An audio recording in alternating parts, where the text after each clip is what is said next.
Hello everyone, how are you doing? This is MD Tech here with another quick tutorial. In today's tutorial, I'm going to show you guys how to resolve if you're coming across an issue on your Windows computer where the system idle process is experiencing high CPU usage on your Windows computer. So this should hopefully be a pretty straightforward tutorial, guys, and without further ado, let's go ahead and jump straight into it.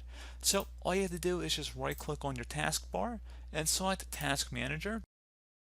Select the Startup tab, and if you see Microsoft OneDrive in here and it's currently enabled, you want to just go ahead and right click on it and select Disable. This will prevent Microsoft OneDrive from starting up when your computer starts up. So as long as you're not using it, regularly, or you just don't want to have it running every time your computer restarts, we're just turning it off from automatically starting up when your Windows boots up. So close out of there, restart your computer, and that should hopefully be about it. So as always, thank you guys for watching this brief tutorial. Do hope that I was able to help you out, and I do look forward to catching you all in the next tutorial. Goodbye.